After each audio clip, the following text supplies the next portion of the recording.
So 25 years old, don't worry.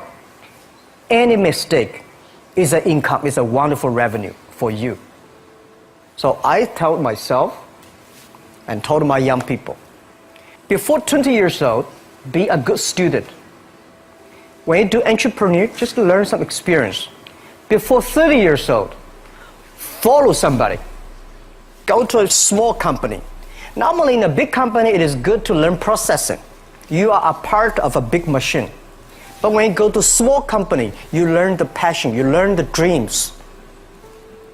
You learn how to do a lot of things at one time. So before 30 years old, it's not which company you go, it's which boss you follow. It's very important. A good boss teaches you differently. And from 30 to 40 years old, you have to think very clearly, you're working for yourself if you really want to be an entrepreneur. When you're 40 to 50 years old, you have to do all the things that you are good at. Don't try to jump into the new area. It's too late. You may be successful, but the rate of dying is too big. So 40 to 50, think about how can you focus on things that you are good at. But when you are 50 to 60 years old, work for the young people. Because young people can do better than you. So rely on them, invest on them, making sure they're good. So when you are over 60 years old, spend time for yourself. On the beach, sunshine, right? It's too late for you to change normally. But this is my advice to the young people. 25 years old, make enough mistakes. Don't worry. You fall, you stand up. You fall, you stand up. Enjoy it. 25 years old, enjoy the show, enjoy the show. I did not have a rich father. Tried 3 times for university, all failed. I applied for Harvard for 10 times, all failed. They don't even want to see me. For the last time, I went to the teachers' college, which was considered the 3rd or 4th class of my city. So I applied jobs for 30 times, got rejected. It was so difficult at that time. I was so frustrated because I taught in the university. My pay was $10 a month. Because I could not find a good job. In 1994, discussed that I'm going to do something called internet. And 23 of them against it. They said, this is a stupid idea. We have never heard about internet. And you know nothing about computer. And I never thought I was smart. Nobody believed that I could be successful. Because everybody say, well, this guy think differently, think crazily. They think about something never work. I tried to borrow $3,000 from the banks. Took me 3 months, but I still cannot get it. We talked to over 30 or 40 venture capitalists. Everybody said, no, forget it. A lot of people said Alibaba is a terrible model. As I said, I believe it. I think this thing could be big. I never thought it would be that big like today. But I believe that something is waiting for me there. And I have to work hard to prove myself. That was the tough experience. So we gathered $50,000 from 18 founders. We started. For the first 3 years, we did not have even $1 revenue from our business. It was not easy. Why it keeps going ahead, going forward? Because I received lots of email of thanks from the customer. They say, this is such a great thing. We cannot pay you, but this thing helped us. If you keep on helping us, one day you will be successful. And I believe this. Little by little, we build up our business. Little by little, we build up our ecosystem of the infrastructure. And now, after 16 years, we have an Alibaba group, we have a Tmall group, we have a Taobao group, we have Alipay. And people said, you are so smart. How could you make a company like that? Bill Gates, Warren Buffett, Jack Welch, Larry Page, Mark Zuckerberg. The difference between those people and other people, they are always optimistic for the future. They never complain. They always try to solve the problems of the others. When you're optimistic, it's always opportunity. People, same here today. Jack, where's the opportunity? I don't have a job. I don't have this. I don't have that. We are at the best time of this century. The best assets you have is that you are young. Don't complain. Let the other people complain. The opportunity always lies where people complain. Think about how you can make things different. Is there anything I can do that make the difference? And then when you think about this, start to do it. I saw a lot of people, young people, have fantastic ideas every evening. But in the morning, they go to the office same again. Being an entrepreneur, you have to do the things before the other people do. You have to wake up before the other people wake up. You have to be more brave than the others. Use your instinct. Everything you do is to the need of the customer. To everybody, to any person, tomorrow is new. Make the move, make the action. Whether investors believe it this or not, whether your friends believe it or not, whether your parents believe it or not, that's not important. You believe it, your team believe it, and work day and night on this. That's how the things happens. Make enough mistakes. You fall, you stand up. Any mistake is an income, is a wonderful revenue. Don't worry about the money. Money follow the people. People should follow the dreams. If you have a dream, just to go ahead. I think nobody can conquer the world. We only can serve the world. Either work for the others or work for yourself. And I choose the way, work for myself. Working for myself, that means working for the society. If you really want to work for yourself, think about the others. Because only when the other people are successful, when the other people are happy, you will be successful, you will be happy. I think today people worry a lot about the world, about the economy, China, economy in the world. But I'm very optimistic. When people start to worry, that is the opportunity is. I worry about the blood testing, and she created good things. And I think great innovations, great companies always happen in the tough times. Life's like the music. You have up, you have a down, you have a long, you have a short notes. And I like your American movie. Life is like a box of chocolate. You never know what you're going to get, right? So I'm pretty optimistic. The opportunity in the future for equality is huge, because in the last century, the IT is for big companies. The globalization is for big companies.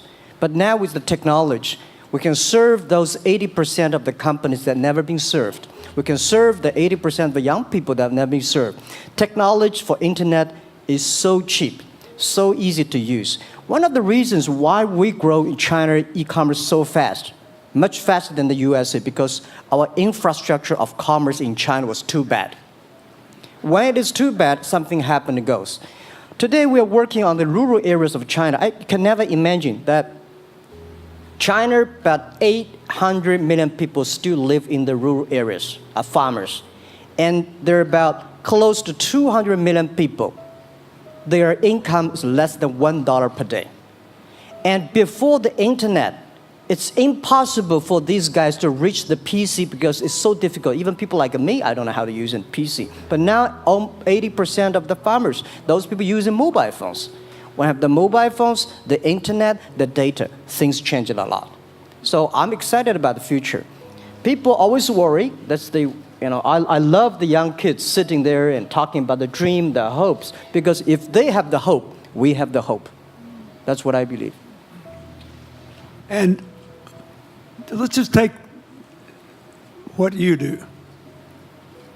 And I've loved every description I've ever heard about how you serve people, and your story about the bamboo farmers and your wife and her friends. It was fabulous. But where's this going? What are you going to do? What are your plans to maximize the use that people in remote rural areas of China can make of their cell phones besides ordering your products? How are you going to get it? Are you going to get them in the banking system through cell phones? How? Well, we never know that we can grow so fast. In the past 5 months, we covered 4,500 villages. And these people, normally they use in very traditional way. It took them like we went to a rural area. It took the farmers 2 hours to walk to the downtown in the middle of the town and buy things. But today, because the mobile phone, and we can deliver things to their home, to their village within 72 hours.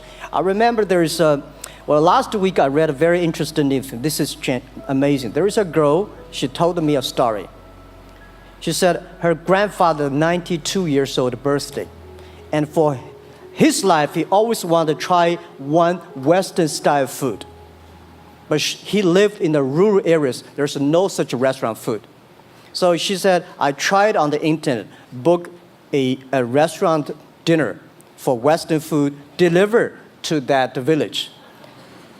And they finally immediately find one restaurant. There are 3 guys. They took like a 3 days bus from Shanghai to that village, made an Italian spaghetti and beef for them for this 92 years old birthday. And whole village was excited. Everybody said, wow, you can order food, Western style food. So buying almost everything. And also we're helping, there are a lot of farmers, they plant a lot of apples, great apples. But 90% of the apples rotted because there's nobody buy them. They normally buy by track. If you sell the apples, they sell whole track. And using the traditional way, they can sell by whole basket of the apples. But now, because of the internet, they sell by one. Each apple, they sell $1. Or 1 RMB or 2 RMB for each. So the farmers see using internet, they can buy and sell using the mobile phone. That changed their lives. And I think it's exciting. And people need examples when they see, my neighbor made money through online to selling things. My neighbor buy much interesting things online. People start to learn. And more people start to buy the mobile phones. We cannot make all the mobile factories to sell phones to them. Only they know the mobile phone really works, helping change their lives, they start to buy the mobile phones. Just one more question. And then, do you think this will make the current problems like the current problem in China less likely? That is, if we'll have more market information and the market will drive where the investment goes instead of the government trying to make judgments about, I better build another housing development or office development here, there, yonder, and you wound up with a bubble. If it comes from the bottom up, is it more likely that fewer bad things will happen? Yeah, I think last week I was in Seattle discussing about the China economy. I think you American people worry too much about the China economy. Well, you see, every time when you start to worry about China goes better. Every time you think China is in problem, we'll get better. But when you have to say, you have a high expectation of China always a problem.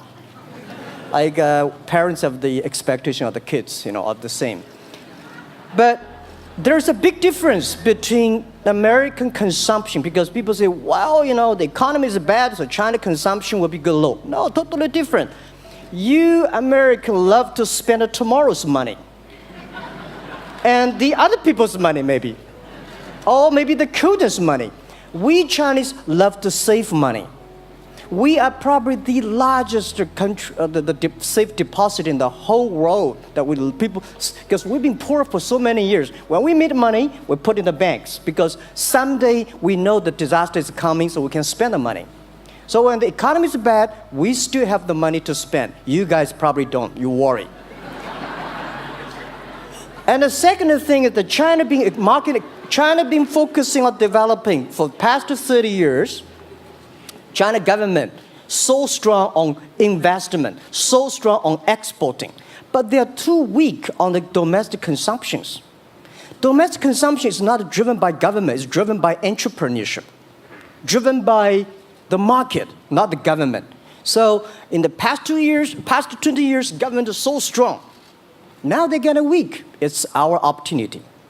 It's our showtime to see the market economy, entrepreneurship, how we can develop the real consumption. I think if the China developed the great consumption, we have a 300 million middle class. In next 15 to 20 years, we're going to have 500 million middle class. We need to import a lot. So when we start to import, that's a great. I worry a lot when we export. When we export, we got a terrible sky, we have a terrible water, we have a terrible environment. When we start to import, we got to be better. So that's all the great opportunity, guys. Be happy about that. I'm serious. I agree with that. I'm serious. Yeah. Worry about yourself. Don't worry about the others. The reason some of us worry about China is we depend on you to buy our debt. However, I tried to be more Chinese when I was president. I saved a lot of money. So good. Good. But I just wanted you to say that because I really believe that. I mean, I think you're absolutely right. The trend toward greater internal consumption I think, will remain unbroken in spite of whatever the difficulties are in the next few months. I think it's important not to overreact. You can't break the trend. You've got to clean up the land from chemical contaminants. You've got to clean up the air. You're going to do it. Yep. And a lot of Chinese will make a lot of money out of that. There'll be a lot of great new companies, and there'll be opportunities to import from other places. Yeah. So can you discuss your theory of what you're doing and other things in terms of whether it advances equal opportunity and social solidarity? Tell them what you think is going to happen.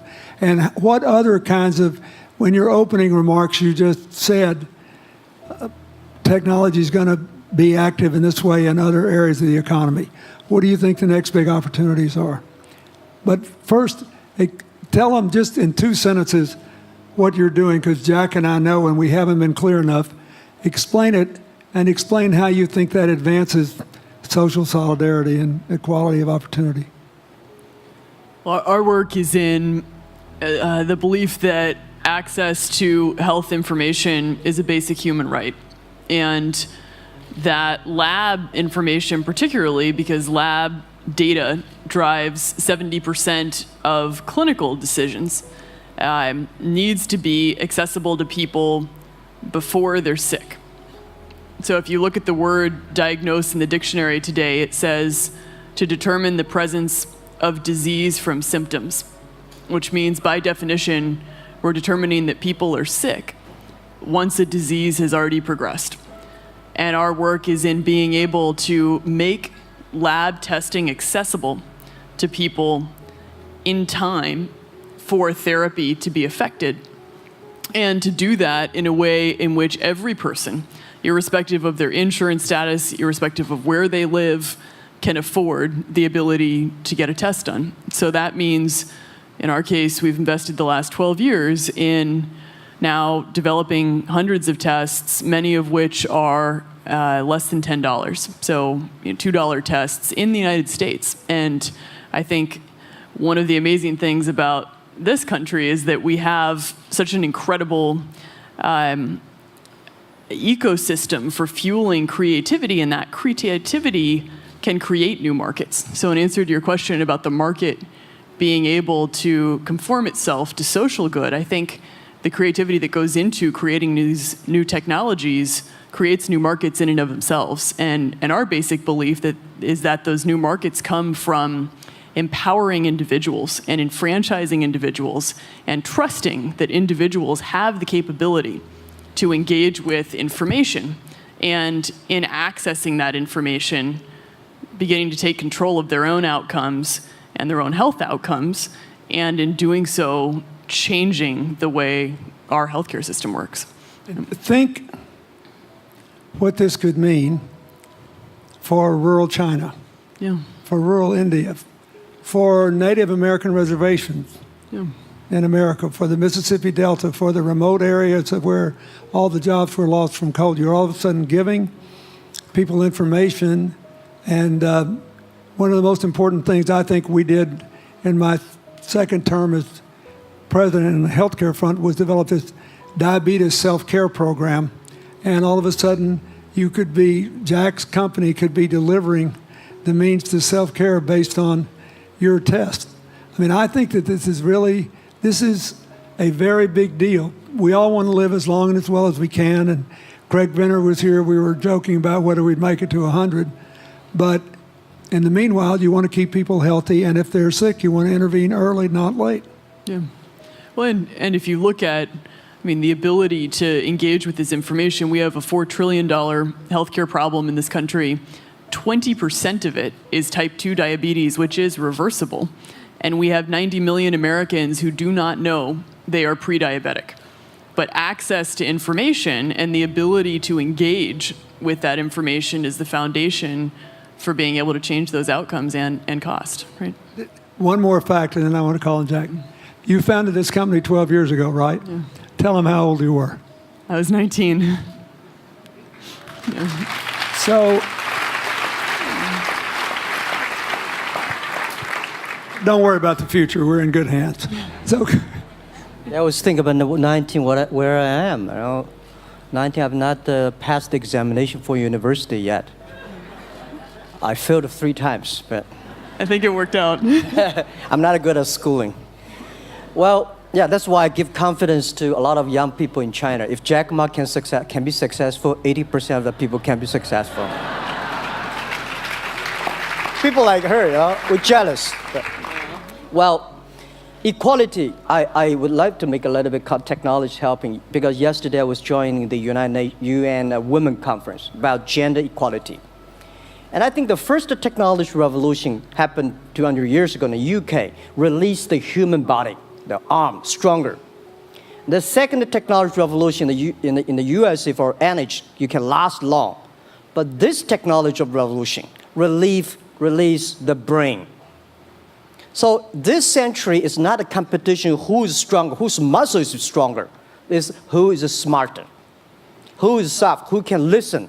It's the challenge of wisdom. So man, woman equal. On the internet, you can never see he's a woman or man. And on the internet, women can serve much better than men on the internet. Men talking about the business, talking about numbers, competition, they make business very cold. Women, they make business very cozy, lifestyle, and interesting. 50%, more than 50% of our shop owners, more than 5 million shop owners are women. And people love that. This is a great thing. I see that this century, we see more and more women leaders, on the state leaders, presidents. In the future, we're going to General Secretary of the United Nations should be a woman leader. And this is the great century for equality. And I feel excited about that. let me ask you, we're almost out of time, but one of the things that we haven't talked enough about here, and not just here, but generally, is whether the leapfrogging we saw with cell phones, which was instrumental in your phenomenal business success and which will make it possible for you at the appropriate time to do what you've done on a global scale, hitherto unimaginable in all of human history for anybody to have any of their own health data. We've seen examples, but not the kind of dramatic penetration we need with energy and clean energy and enough in a short enough time to avoid the worst consequences of climate change. So do you believe that, your country has done more than anybody else to try to put up solar panels, and some of your companies went broke because you overdid it, right? But beforehand, and you got to work out the phase out of the coal, the phase into the sun and all that. Meanwhile, Africa, which is growing like crazy because of the cell phone in no small measure, and has 6 of the fastest growing countries in the world, still has vast swaths of its land totally dark at night. Do you believe that it's possible for us to scale up with distributed solar power rather than centralized as quick as we did with the cell phone? And if so, and if that were your business, if you had to quit what you're doing today and start there, how would you do it? And how would you do it? Very first, I know that. I'm such a huge believer in technology, and I think especially right now, we're at an incredible time in terms of new technology and the ability to apply technology in a scalable way towards solving some of these problems. So I would look at it in the context of some of the renewable solutions that we already have, and in the context of empowering, connecting individuals with access to those solutions, and in the context of creating markets around them. I think that there's real opportunity to actually create an ecosystem in which people can financially benefit from these solutions, and I think that's going to drive an adoption. I think in developing economies, there's a revenue stream associated with that, and the more we can turn even already some of the technologies that we have into markets, the more that we can fuel, I believe, local growth and individual engagement in beginning to adopt some of these solutions. Just related to that, Jack, you answer it, and then I'll ask you one final question. Yeah, I am a strong believer that technology can make world much better, because people say China economy is getting slower. I'm happy about the 7%, even 5%. Even 5% of the GDP of the number of China, of the second largest economy, is big enough. But you don't expect China to keep on growing 11%. Because like one human body, when you're 1.8 meters tall, you cannot keep on like a 10% grow every year. You have to grow the quality, your mind, the wisdom. So I think China needs new technology to solve these problems, and which today the data, the clean technology, all these things that China is supposed to do, if we keep on the tradition, the old ways, we'll go nowhere. This is why I feel excited, because people ask me, what is your dream now? Because I never thought I would be today. I can sit here talking to president. I'm like a guy, on the street, and like failed 3 times for university, 5 times for high key schools. I applied for 10 times in Harvard school, all rejected. I never thought, because of the technology, because the internet gave me this opportunity. So I think when I retire, I don't want the Chinese people have a terrible water to drink, unsafe for food, and the money we make all spent in the hospital. That's disaster. So how we can using the technology to enable young people, the great chance of this world, don't worry about, we got 1.4 billion people who were born in 1980s. They are the people of the internet times. They are going to have new ways to solve the world problems. The things you are worried about today, they can solve it. And human beings have these kind of worries for centuries.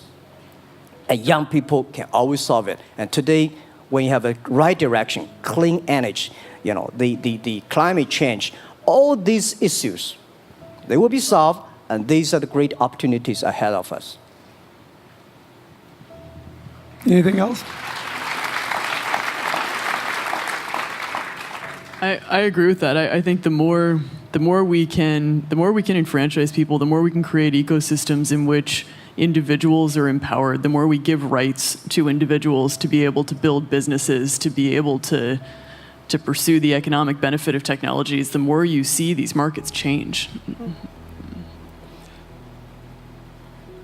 Before they leave the stage, I want you to look at them.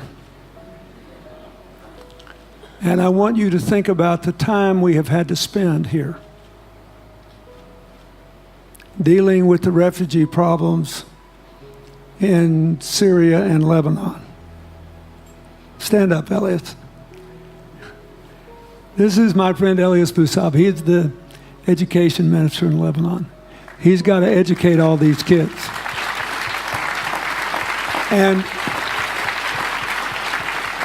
so he left a miracle that very much reflects the lives that Elizabeth and Jack have lived. He was in a very responsible position at the American University of Dubai. They started bringing American scholars over there to live in an Arabic culture. He did all these wonderful things. Lebanon got in trouble. He went home to save his country. What is the difference? How much more could he and every smart Lebanese person do if they could focus on these things? And why can he not? because the place is dominated by people who think their differences are more important than their common humanity and their common challenges. You cannot imagine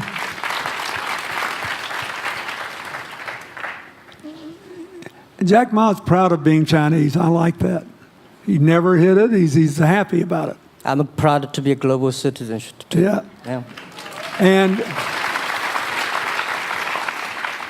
I imagine Elizabeth's proud to be a blonde-haired, blue-eyed American techno whiz from Northern California. Yes. But they don't, not a word either one of them has said has defined the meaning of their lives or the direction of their work with negative reference to someone else. My friend Dikembe Mutombo, stand up. No, you don't have to stand up. It'll hurt you too much. You're an old man. My 7'2" tall friend was just inducted into the National Basketball Association Hall of Fame. And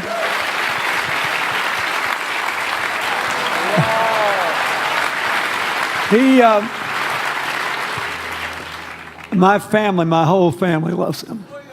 And I have seen how much he has given back to his native country, Congo, which has been so troubled.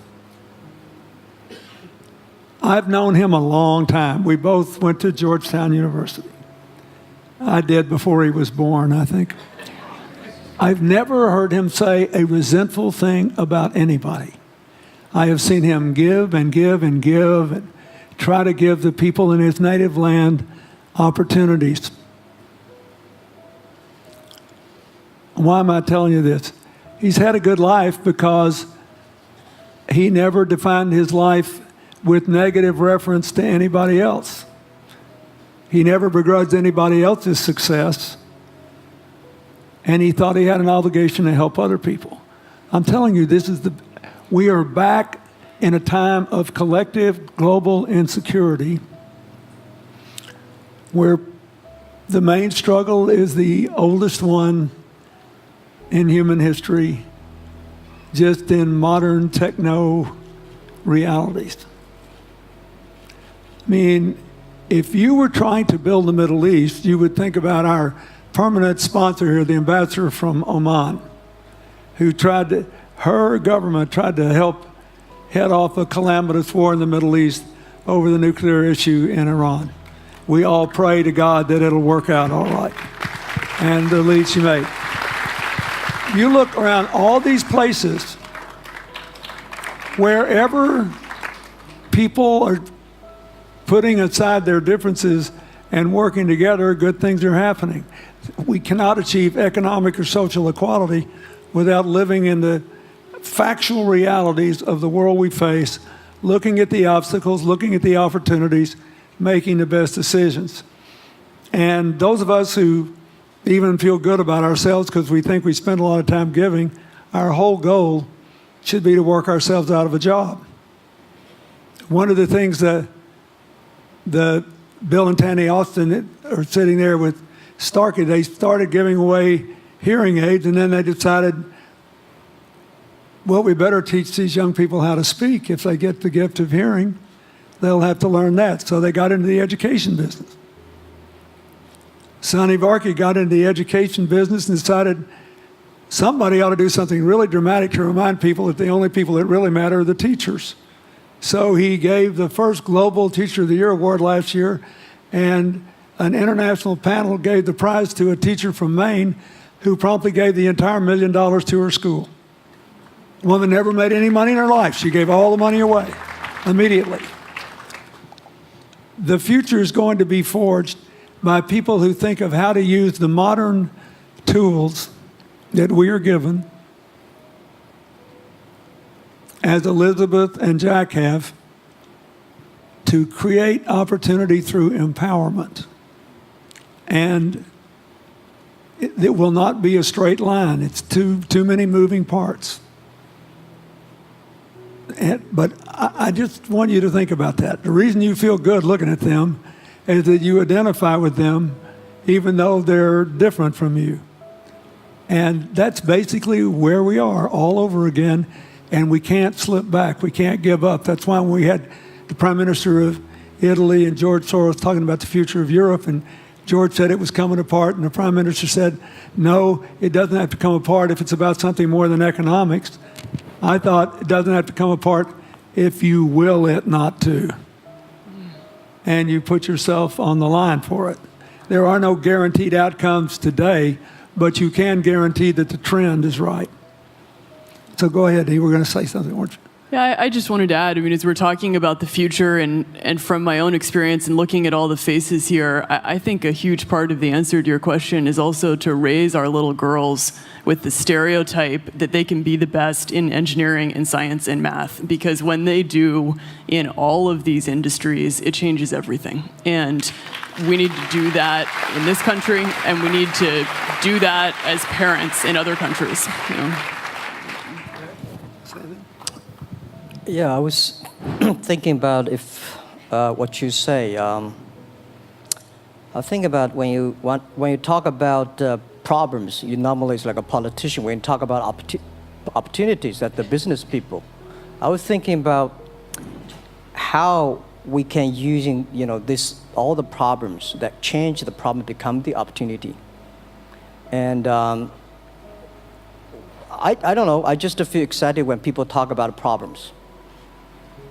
I think think about if you can solve one of them, that's the chance.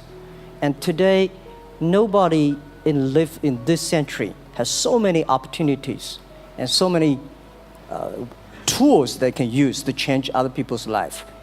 And I think in the last century, which I call the IT time, this century is called the DT time, data technology. IT is to empower yourself, make yourself strong. DT is to empower the others. When you empower the others, you empower your future, yourself. So when I listen to you talk, I agree, and I think that's why we were born in this century. That's why how we can use the internet to help more people. Let's give him a hand. Thank you.